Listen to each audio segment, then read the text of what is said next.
మీరు గోమాంసం తింటారా తినరా? తింటానన్నా. మళ్ళీ ఇంకోసారి అడుగుతున్నాను. తింటాను అన్నాను నేను. చాలా పెద్ద కాంట్రవర్సీ. అయితే అవనివ్వండి. మరి హిందువులంతా గోమాంసాన్ని దైవంగా భావించి చూడండి, ఒక విషయం అయితే నేను మీకు చెప్తాను. అదేంటంటే నేనైతే ఏం చెప్తానంటే, ఏదైతే మన ఆవు ఇది ఉందో జంతువు ఉందో దాన్ని మీరు జాతీయ జంతువుగా మీరు ప్రకటించండి. నంబర్ 1. నంబర్ 2, పూర్తిగా నిషేధించండి. నేను మీరు తింటారా అంటే తింటాను అని చెప్పి స్పష్టంగా ఎందుకు చెప్పానంటే, నా ధర్మం నాకైతే నాకు తినే పర్మిషన్ ఇచ్చింది. కానీ నేనేం చేస్తున్నాను, నా హిందూ సోదరుడి యొక్క ఏదైతే మనోభావాలు ఉన్నాయో ఆ మనోభావాలు దెబ్బతింటాయి అని చెప్పేసి నేను దాన్ని తింటాం ఆపుతున్నాను.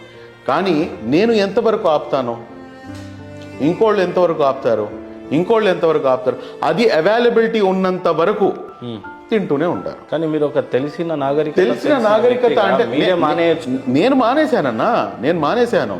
కానీ నేను కావాలని చెప్పేసి మీకు ఆన్సర్ ఇచ్చాను. అలా ప్రతి చోట కూడా విచ్చలవిడిగా దొరుకుతుంది.